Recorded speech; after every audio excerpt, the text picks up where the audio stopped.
Mike.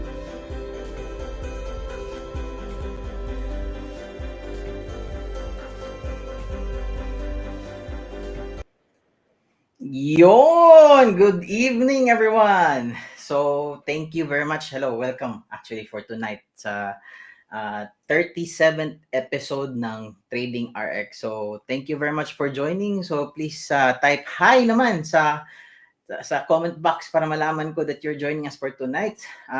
Thank you very much actually for joining our stream for tonight. And for those of you who are listening, can I invite you to share yung stream nyo sa mga kaibigan nyo at sa Facebook wall nyo para mapanood ng iba. And for those na part ng trading TDU Discord natin, so pag nag-share ka and then pinost mo sa Facebook mo, actually, take a screenshot nun at post it sa Anything Goes para bigyan natin yan ng house cup points. So for those of na kasali sa trading community natin sa Discord, so please take a screenshot and post sa Anything Goes para mabigyan natin ng house cup points yung nation nyo. So thank you very much everyone for joining us for tonight actually. And for those of you who are seeing us for the first time, either listening to us live or looking at the recording sa Trader Development page, welcome welcome. So, trader development, actually, we have a Discord community of traders, and actually, these are previous students ng mga programs ng trader development. And dito, nag-i-interact yung mga students ng Trading Launchpad, Impact, P4P, and other programs ng trader development. So dito is we share information actually in the community. The Discord community itself, maraming nagtitrade ng Forex, Philippine stock market, US market, at saka sa crypto market. So initially, yung trader development was more on the Philippine stock market. And then in the recent years, we shifted sa trading in the crypto futures market because it's because of its high volatility and lower barriers of entry. Kasi as traders, you want to take advantage of that volatility. And tonight, actually, yung Trading RX channel natin is for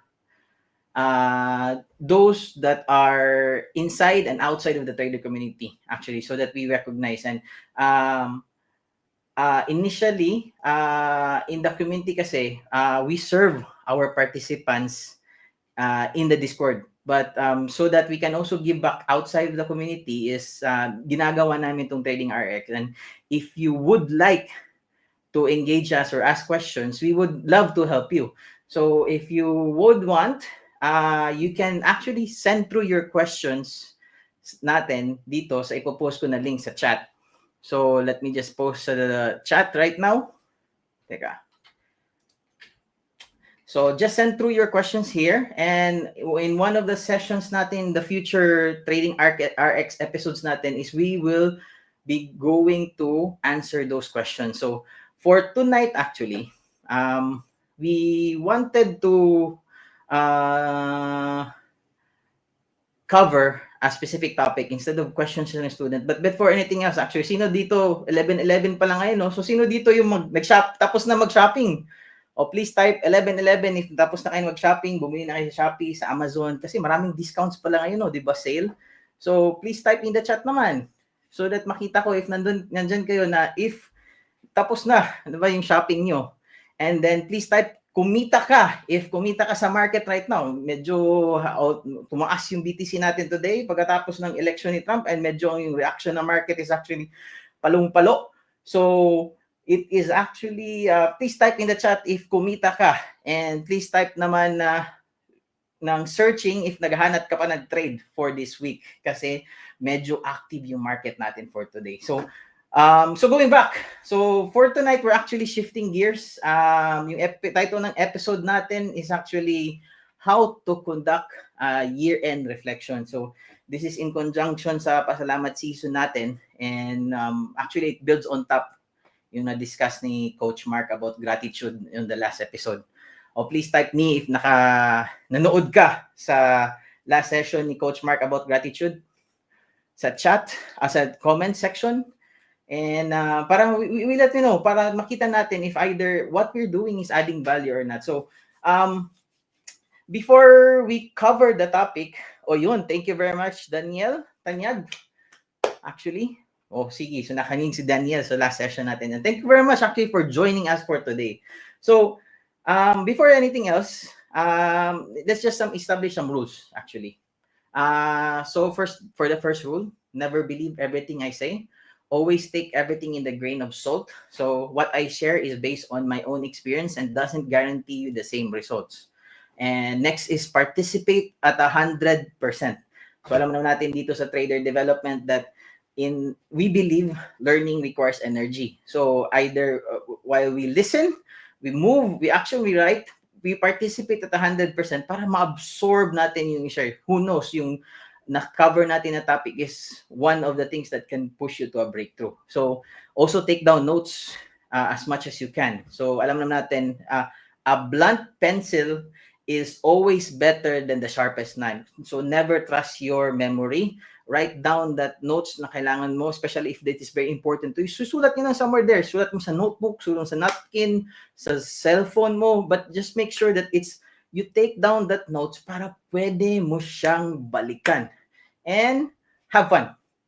So one of the things that I advocate is actually in everything that you do, you look at the funness, have fun in doing it. Kasi when you be in the fun state, actually, you do more, be more, and create more. So, yun. So, actually, disclaimer. So, sa lahat ng isi-share ko for tonight is walang original sa akin. Actually, this is, ginamit ko lang din yung tinuturo natin sa trader development that, yung sinabi ni Bruce Lee, di ba? So, adapt what is useful, discard what is useless, but take what is essentially your own. So, walang original sa akin dito, but I'm here to serve you to cover our topic for tonight, which is how to conduct a year-end reflection. So, pag sinabing year-end reflection, ano yun? Actually, ako personally, I have the practice of doing a year-end reflection. Normally, ang ginagawa ko is close to the third quarter, siguro nasa around, most of the time December, but recently nag-shift ako. Sinunod ko na yung cycle ng company ko sa work, which is they follow a fiscal year. So yung end of year nila is around October. So this year, yung ginawa ko yung year-end reflection ko was actually starting this October. So normally yung ginagawa ko is I just spend time with myself. Normally it's a 2-3 days, ibobook ko yung sarili ko sa isang hotel, tapos doon ko lang i-review kung ano yung mga nagawa kong goals and aspirations in my life at na how did I hold on to it throughout the year. So hindi naman necessary no nga nag-set tayo ng goals in the beginning and then after that is hindi na natin binalikan at ngayong taon lang, ngayong October ko lang binalikan, but rather self-assessment lang. Though make sure you do that daily check, weekly or monthly check-ins sa goals and aspirations nyo. But ako personally is I do it weekly. So how do you organize it? Some people, katulad ng kung nag-join kayo ng TuneUp, o please type TuneUp if naka-join kayo ng TuneUp. So isa sa mga tinuturo natin is about creating that identities, di ba? And when you do that, you create the top three identities. So ako personally, when I did the TuneUp, yung kinikreate ko na identity, so actually trader identity, technologist identity, at saka coach identity. Good evening sa nag-reply sa Facebook. But hindi ko nakakita yung username mo. Pero good evening. Thank you for joining us for tonight. So, some people categorize their goals and aspirations that way. There is nothing wrong with that.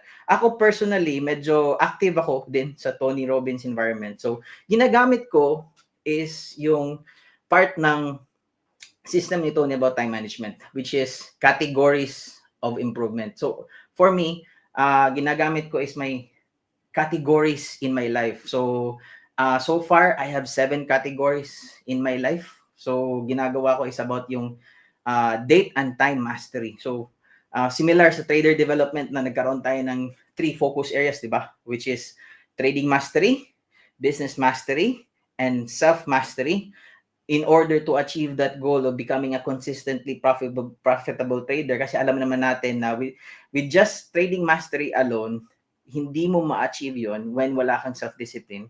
And if you don't have a business-first mindset, mahirap din i-achieve yon. So that's kaya kineate natin yung trifecta. So similar to that, I create that categories for me.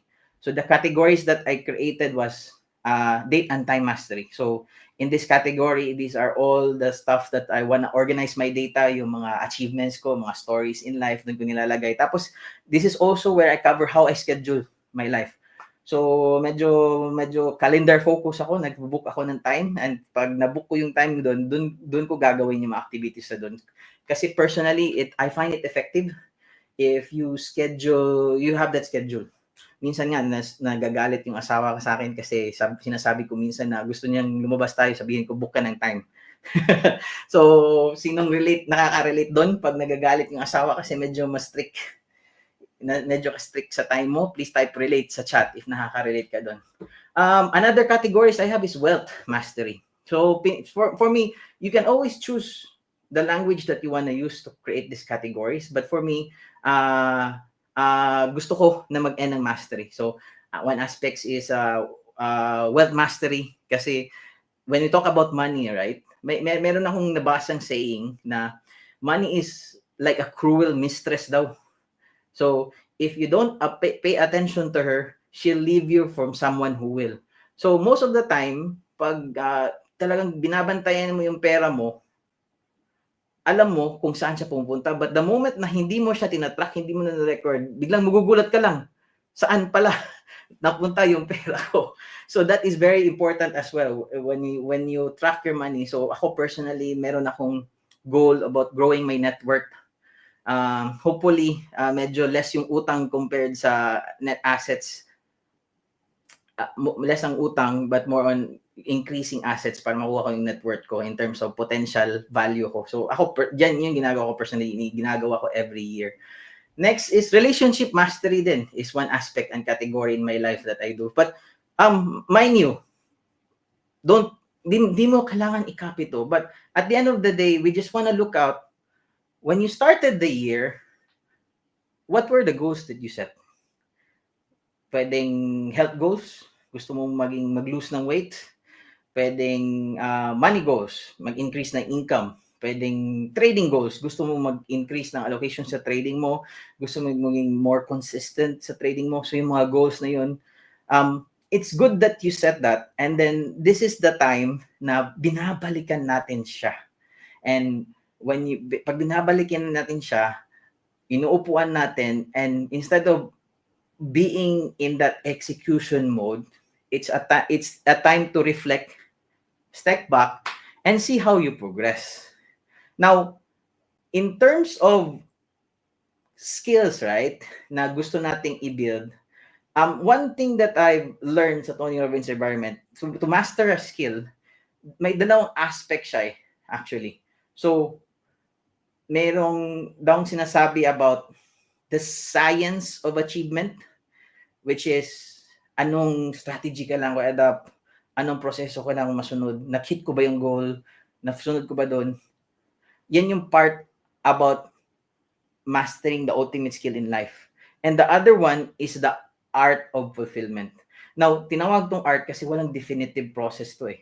It's more on how do you look at the joys on what you did. How makes you happy, what makes you tick, how you use your passion. Kasi meron kasi mga tao na master yung science of achievement. And we say science of achievement, oh, magaling sila mag-trade, malaki silang kumita, but at deep down inside, they feel empty. They feel that wala silang na-achieve, hindi sila natutuwa. So, especially in the trader development community, ito ang topic na tinouch ni Cap about at the end of the day, we being a trader is para kang wala kang na-add sa society. Kaya nandito yung one element sa trader development is actually yung One Health natin, di ba? So we've been ramping up with our One Health activities. So may mga ginagawa tayo sa mga ITAS about financial literacy. Meron din tayong ginawang recent program sa Cebu.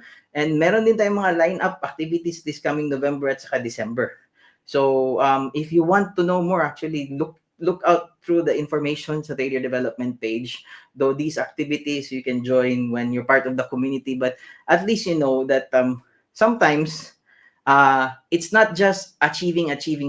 There's also the art of fulfillment that you want to go. So now, when you do your reflection, the first thing that we want to do is list down your achievements. So sulat mo lang every single thing that you've achieved. So indeed, this is necessary na maging end goal specifically. Like gusto kong one example is in my life is actually pursuing a master's in financial technology. So hindi naman necessary na after 1 year may master's ka na ng financial technology, but you appreciate and write down the achievement of okay, natapos ko yung unang course about introduction, natapos ko lang yung exam recently. And another thing is kung gusto mo maging trader, you look at if hindi ka pa profitable, you look at this week na-reduce ko yung mga sins natin as yung mortal sins to avoid as a trader. So, ini-make sure ko na tama yung allocation ko, ini-make sure ko na follow yung plan. So, yun yung mga things that you list down as achievement. In health, na-achieve ko na yung, consistently ko na nagagawa yung 10 1,000 steps every day. So, yeah. Yan, sulat mo yan. Celebrate yan. Every single step counts. Other things sa health is as much as drinking 1 liter of water in the morning consistently is actually also one achievement na pwede niyo masulat. So these things is what you want to list down para when you step back, makita mo, oh, ang layo na pala ng mga ginagawa ko. Ito na pala yung mga na-achieve ko. Last time, last time, especially right now, isa sa, siguro na ma-share ko is, last time, I was just an individual contributor as a software engineer. Ngayon, is meron na akong team of engineers nag-i-implement for my design. So instead of building on just one change in one system, marami ng systems na i-change ko based on sa design na ginagawa ko. So those are the things, small things that you will list down when you do your reflection. Now, next, pag meron ka ng list na about that, right? The next thing is what I call personally is identifying that magic moments. So, when I say magic moments, ano yun? Yan yung part about the art of fulfillment.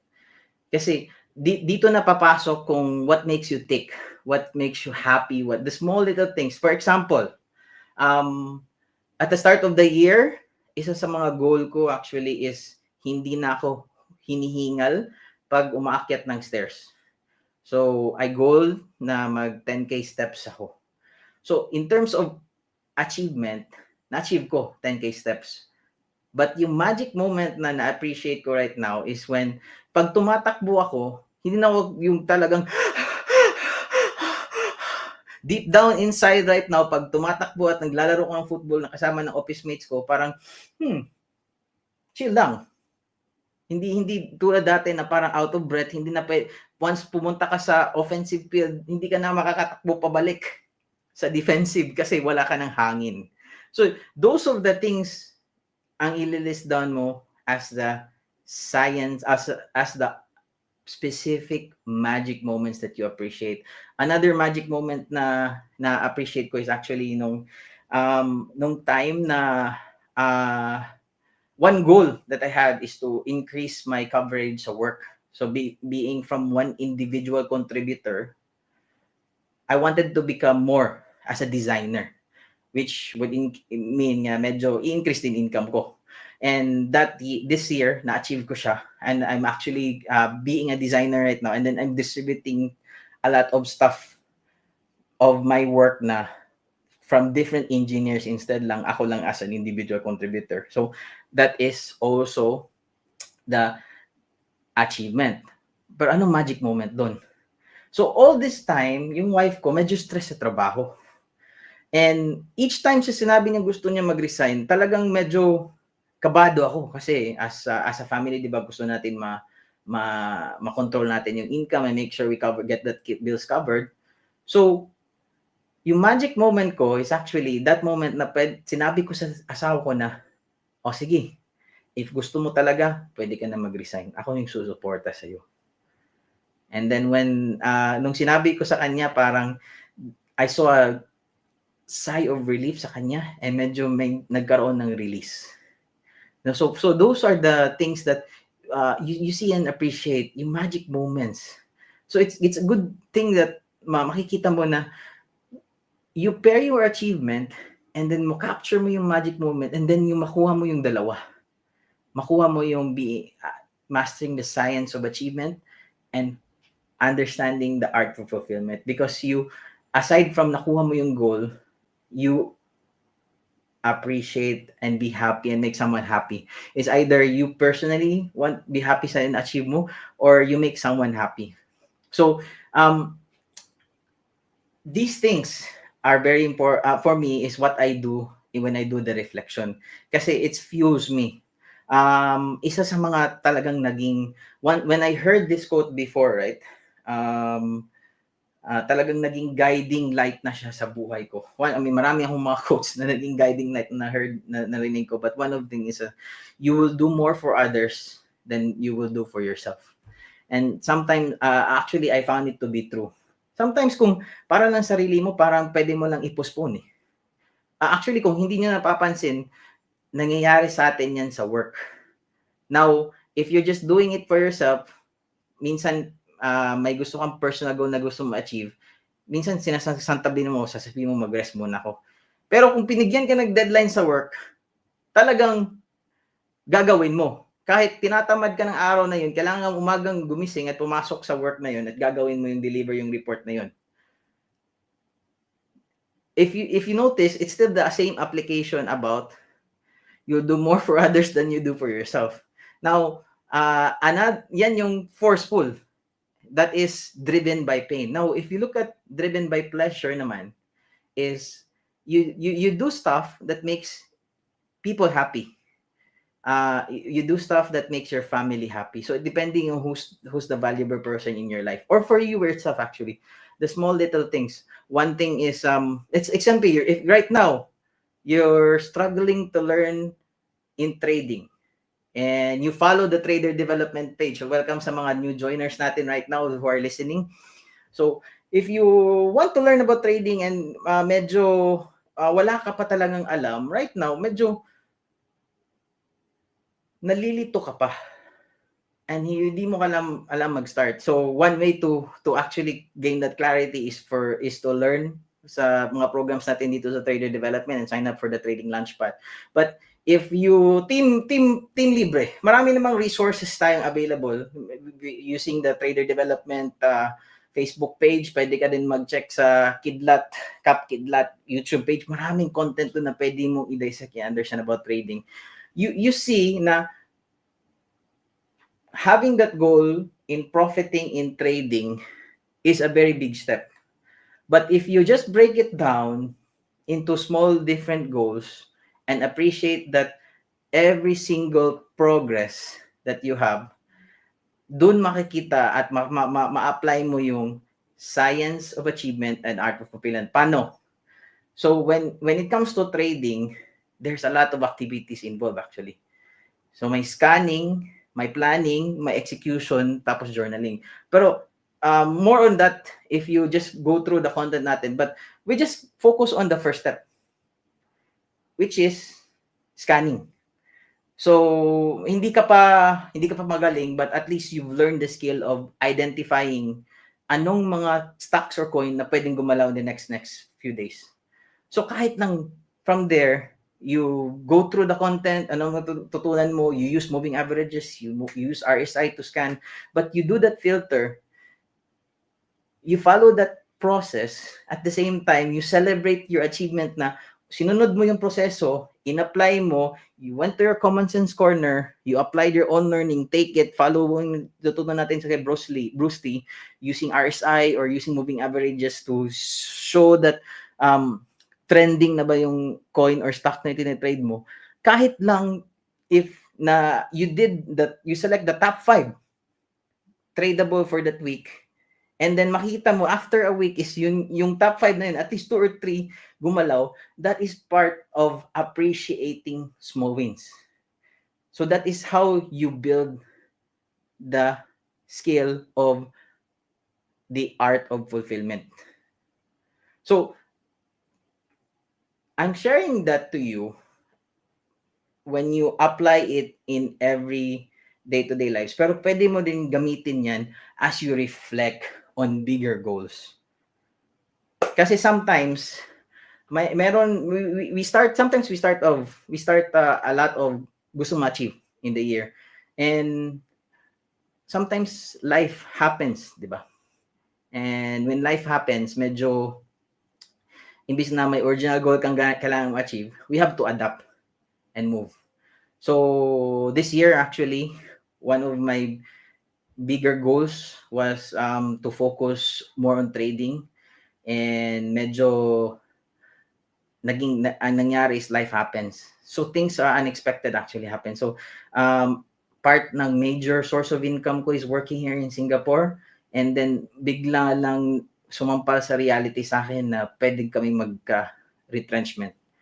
And on top of that, in terms of skills assessment, working here in Singapore as a foreign worker, meron ka ng different grading system na i-follow. And you have to provide that certificate and credentials that you need para ma-certify doon. So, I started off focusing on trading, but sometimes you have to let go of it. Ako, admittedly, my trading had to put a setback because I had to focus on getting that secured yung employment ko. Kasi especially is we were planning that my wife is mag-stop muna siya mag-work. So in that aspect, you have to adapt. You have to shift. So when you do that, there are times that once you get that settled, pwede ka na bumalik sa initial goal mo. 'Di ba? And there are times na talagang totally na-let go mo siya. So after you list down the what you capture about what you achieve and you identify that magic moments, then next portion is you assess and learn. Doon na yung time na balikan mo. At the start of the year, these were my goals. My health goal, trading goal, and coaching was my main focus of the year. Unexpectedly, pumasok yung challenge ko sa work and I have to build up my knowledge about my technology. For the longest time, I thought my work was secured, but it was tested right now. And this was the first year for the longest time siguro na natakot kung baka mawala yung trabaho ko. All the time, okay lang sa akin na mawala yung work ko. And inintay ko lang na pwede akong bayaran. But at this point in time in our lives, siguro, in aspect, considering na makasama na yung wife ko sa kinoconsider ko, it was the first time na medyo, hindi pala pwede to. I have to focus on this. So makikita mo, when you do that assessment, in between that year pala, you started with different goals, but you have to shift based on priority. And now, once that's settled, now you ask, is your goal still standing or hindi na siya important? One example that I can give is siguro sa work. Sa work namin, we had a project for Myanmar about their payments platform when kailangan namin process yung different types of payment nila. Grabe yung high of demands kanila and priority is very high. Nagdi-demand talaga yung country doon na kailangan siya implement. And then, suddenly, dahil sa civil unrest doon at medyo nag-martial law, all the things that we thought that was very important to implement for that country, bigla lang naging nawala ng bula kasi nag-exit yung market doon. So, there are really things that unexpected na pwedeng mangyari. And those original plans that you created might no longer be there. So that's why it's also important for you to do that assessment of if these goals are still standing. And also, you look at what did you learn. So quick recap about doing a self-assessment. We start off with listing the things that you want to achieve. You have achieved pala. List down the things that you have achieved throughout the year. And then after that, identify those magic moments, yung talagang mga moments that you appreciate, the smiles, and the things that you've somehow nga, no? Malayo pa sa actual goal, pero malayo na pala yung nailakbay. And we still just continue on with that journey. And after you do that assessment, after you lock in all those learnings, important learnings that you've noted down, and then that's the part that you would then create a new vision for you in the next year.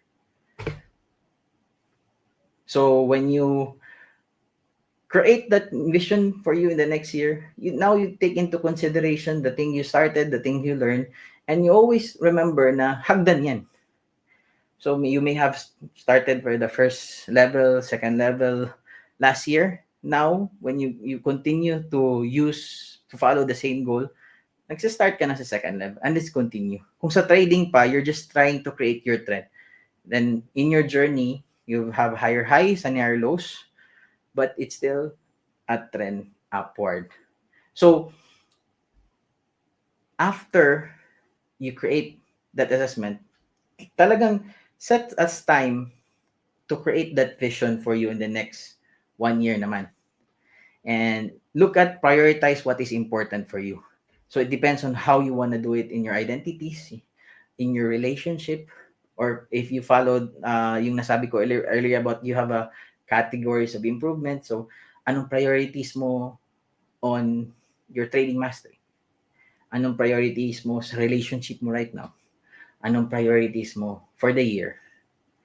And create that vision on what do you want to do. Kasi the year-end reflection is really a chance for you to be on that driver's seat. Kasi a great philosopher, George Bernard Shaw once said, if you don't plan, life will plan for you. And another version for that is actually if you don't have a plan, you'll be part of someone else's plan. So oftentimes we get caught sa day-to-day life hustle natin, reacting to different demands and distractions that life throws on you.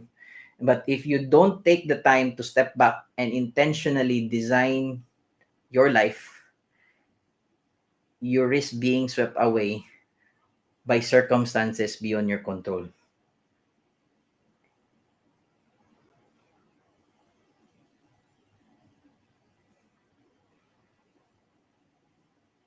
At sasakay ka lang at magugulat ka lang na hala, tapos na pala yung taon. And sumakay lang ako sa agos ng panahon.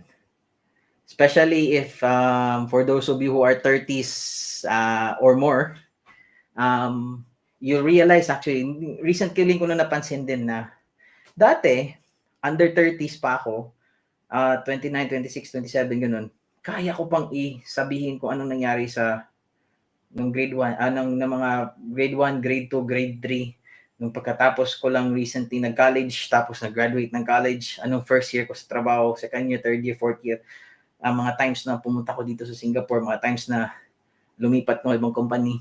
Naalala ko, alam ko talaga in great detail. But now, na medyo above 30s na yung edad ko, napapansin ko na ang bilis ng isang taon. And sometimes those memories na akala mo last year lang yun nangyari, pero actually 5 years na siya.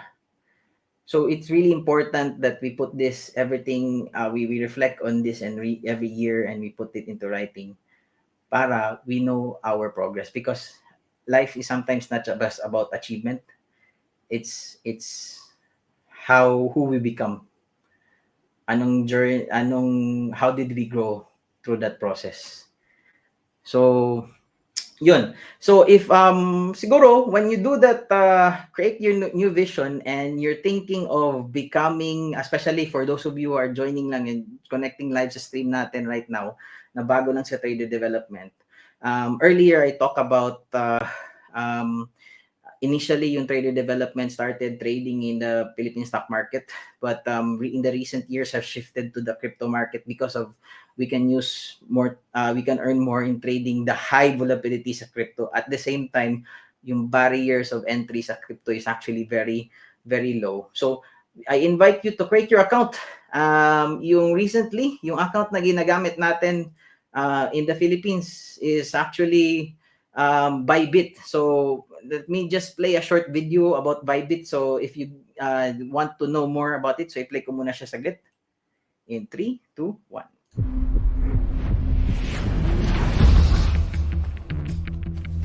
Bybit is a crypto exchange that lets you buy and sell crypto fast and fuss-free. And luckily for you, signing up to a Bybit account is fast. Seriously fast. Let's see how fast it really is. Max, you think you can cross the line before I sign up? Have you seen what I'm driving? Let's go.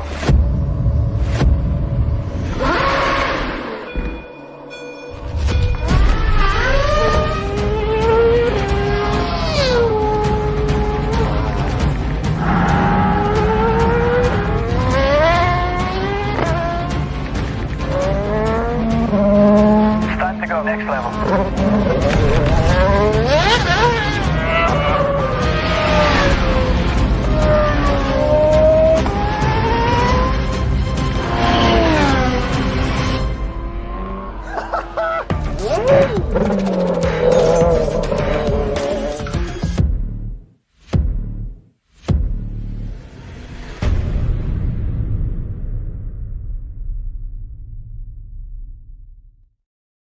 Yun. So yun yung a quick introduction about Bybit and how it is being very fast on its barriers for entry. Actually, madali ka makakreate ng account.